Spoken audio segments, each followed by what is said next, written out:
नमस्कार विद्यार्थी मित्रों, सिद्धि हिंदी विद्यालय के यूट्यूब चैनल में मैं हर्षद जानी सामाजिक विज्ञान की क्लास में आप सभी विद्यार्थियों का हार्दिक स्वागत करता हूँ। विषय की शुरुआत करूँ उससे पहले सुंदर सा सुविचार कि पसीने की स्याही से जो लिखते हैं अपने इरादों को, पसीने की स्याही से जो लिखते हैं अपने इरादों को, उनके मुकद्दर के पन्ने कभी कोरे नहीं हुआ करते।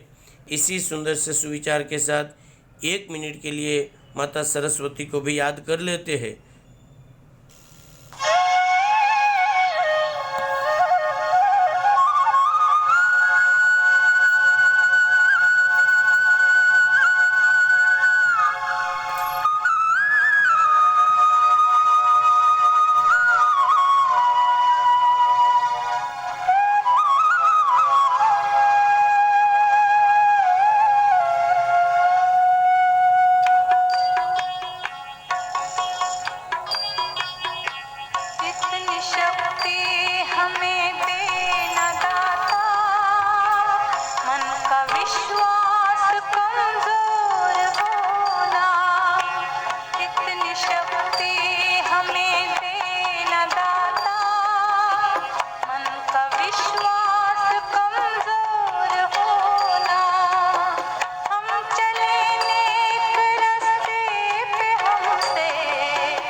सुंदर सी प्रार्थना के बाद आप लोगों को मालूम है कि जो पहला चार्ट आप लोगों को दिख रहा है, पहला, दूसरा, चौथा, पांचवा, छठा, आठवां, नौवां, 10वां, 11वां, 12वां, 13वां, 11वां, 13वां, 17वां, 18वां, 19वां और 20वां ये लेसन जो आप लोगों की परीक्षा के अंतर्गत आने वाले हैं, उसके अंतर्गत हमने लेसन छठा चालू किया था जिसका नाम थे भारत की सांस्कृतिक विरासत के स्थल। उन स्थलों के अंतर्गत भारत की सांस्कृतिक विरासत के जो स्थल है उसमें अजंता, इलोरा, एलिफेंटा, महाबलीपुरम, पटुतकल, खजुराहो के मंदिर, कोणार्क का सूर्य मंदिर, बृहदेश्वर का मंदिर, कुतुब मीनार, हम्पी, हुमायूं का मकबरा, आगरा का किला, ताजमहल, उसके अलावा लाल किला, फतेहपुर की सिकरी, गोवा के देवालय और अंत में हम लोगों ने देखा था चांपानेर।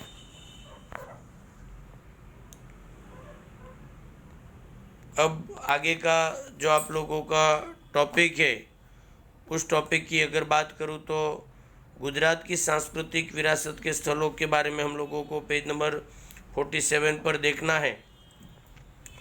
उसमें गुजरात की सांस्कृतिक विरासत के अंतर्गत कौन कौन से स्थान आते हैं तो उसमें गुफा, स्थापत्य, मंदिर, मस्जिद, किले, बावड़ी मतलब वो वाव आती है ना, कि कुआं एक प्रकार का, लेकिन वहाँ पर दादर से नीचे उतरा जा सकता है, तोरण वगैरह का इसमें समावेश होता है।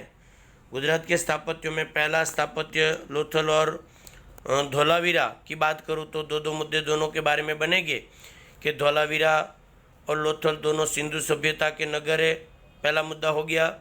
दूसरा, धोलावीरा कहाँ पर आया तो कि कच्छ के भचाऊ तहसील के खदीर द्वीप के अंतर्गत आया, पहला मुद्दा। धोलावीरा और लोथल सिंधु संस्कृति के उदाहरण है। धोलावीरा कच्छ के खदीर द्वीप अर्थात भचाऊ तहसील कच्छ के अंतर्गत आया हुआ है।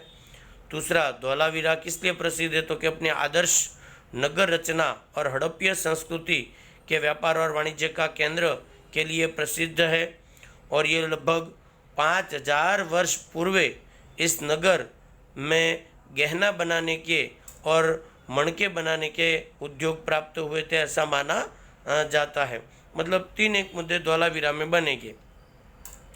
और दूसरा पैराग्राफ है लोथल का, मतलब 3 मुद्दे से एक सिंधु सभ्यता का उदाहरण है, नगर सभ्यता के लिए प्रसिद्ध है, कच्छ के भचाऊ तहसील में आया हुआ है और 5000 वर्ष पूर्व यहाँ पर गहना बनाने के और मणके बनाने के केंद्र प्राप्त हुए थे। लोथल की बात करूँ तो लोथल कहाँ, तो कि अहमदाबाद भावनगर हाईवे पे आया है। दूसरा, ये किस लिए प्रसिद्ध है, तो कि व्यापार वाणिज्य से ये फलता फूलता था और यहाँ की सुविधा युक्त ये शहर माना जाता, मतलब एक बड़ा बंदरगाह लोथल को माना जाता है प्राचीन भारत का। उसके बाद दूसरा गुजरात की सांस्कृतिक विरासत में है जूनागढ़। अब इसके अंतर्गत तो आप लोगों को केवल जूनागढ़ में क्या क्या प्रसिद्ध है वो लिखना है। जूनागढ़ आप लोगों को भी मालूम है कि जूनागढ़ गुजरात का सबसे बड़ा विस्तार जो आता है उनमें से एक माना जाता है। फिर भी जूनागढ़ में देखने लायक क्या क्या, 2 अंकों में ये सवाल लगभग 2-3 साल पहले बोर्ड में पूछा गया है कि जूनागढ़ में अशोक का शिलालेख 1, 2 खापरा कोडिया की बुद्ध गुफा, 3 ऊपरकोट की गुफा, 4 जैन मंदिर, 5 दामोदर कुंड, 6 अड़ीकड़ी की वाव, 7 पुराना राजमहल, 8 नवघण कुआ, 9 बहाउद्दीन वजीर की कब्र वगैरह वगैरह वगैरह।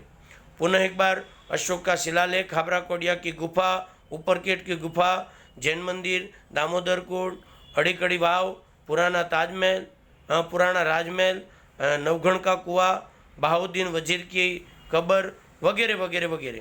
और आप लोगों को भी मालूम है कि महाशिवरात्रि के अवसर पर जूनागढ़ गिरनार की तलहटी मतलब नीचे के विस्तार में जो भवनाथ का मेला लगता है वो दुनिया भर के प्रसिद्ध मेलों में से एक प्रसिद्ध मेला माना जाता है। मतलब गुजरात की सांस्कृतिक विरासत में पहला देखा हमने धोलावीरा और लोथल और तीसरा देखा हमने जूनागढ़। उसी क्रम में गुजरात में तीसरा है अहमदाबाद।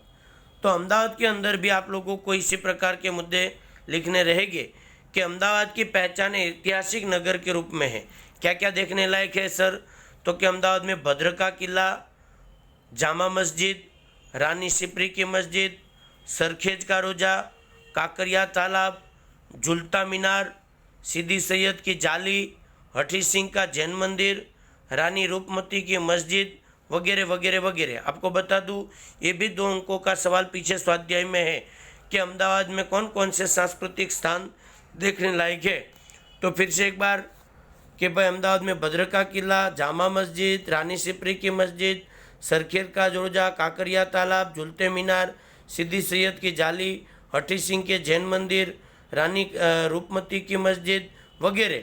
और उसके अलावा सारंगपुर के अंदर आया हुआ राजपुर और गोमतीपुर में स्थित झूलता मीनार बहुत विश्व प्रसिद्ध है, क्योंकि ये झूलते मीनार का जो रहस्य है अति बारीक से दिखाई देता है। अर्थात ये झूलते मीनार आज भी झूल रहे ऐसा कहा जाता है।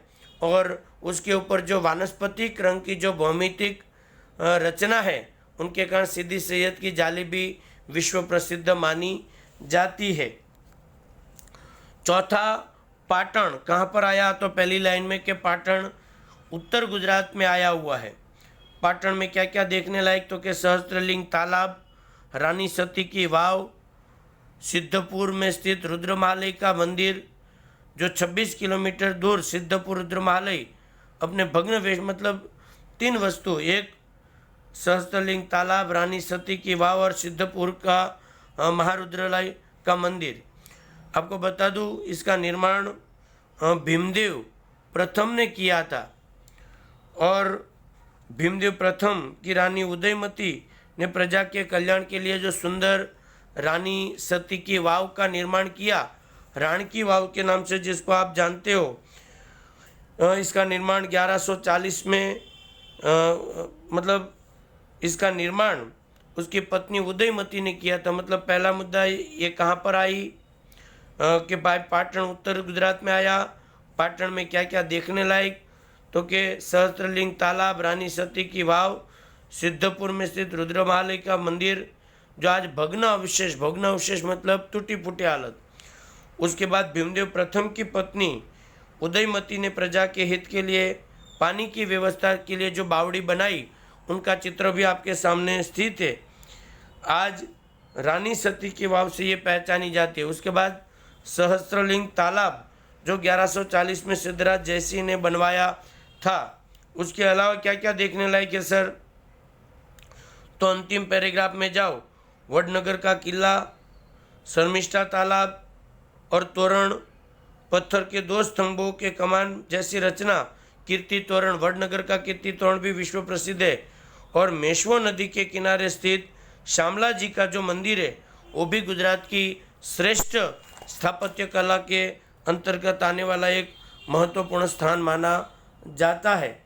गुजरात के सांस्कृतिक विरासत के स्थानों का नक्शा आप लोगों को पेज नंबर 49 पर दिया हुआ है। अगर आपके पास समय है तो थोड़ा उसको देख लीजिएगा, ताकि नक्शा पूर्ति के अंतर्गत ये नक्शा आप लोगों को काम आएगा, जिसके द्वारा आप लोग मतलब इसकी जानकारी भी प्राप्त कर सकोगे।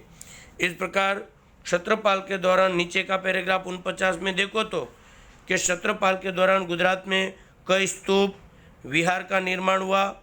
उसमें जूनागढ़ का जिला का बोरदेवी, शामला जी के समीप देवकी मोरी, जूनागढ़, इसके बारे में बात करेंगे अगले वीडियो के अंतर्गत कि अन्य क्या क्या देखने लायक है गुजरात में। अंत तक आप लोगों ने वीडियो को देखा, उसके लिए आप लोगों का बहुत बहुत धन्यवाद। वीडियो अगर पसंद आए तो इसको लाइक, सब्सक्राइब और शेयर करना ना भूलें। और वीडियो से रिलेटेड कोई भी प्रकार की इंक्वायरी या विषय को लेकर कोई भी प्रकार की कन्फ्यूजन हो तो मेरा संपर्क नंबर है 9825581539। मैं हर्षद जानी, आप मुझे कॉल करके वीडियो से रिलेटेड या विषय से रिलेटेड जानकारी प्राप्त कर सकोगे। बहुत बहुत धन्यवाद। जय हिंद, जय भारत, वंदे मातरम। धन्यवाद।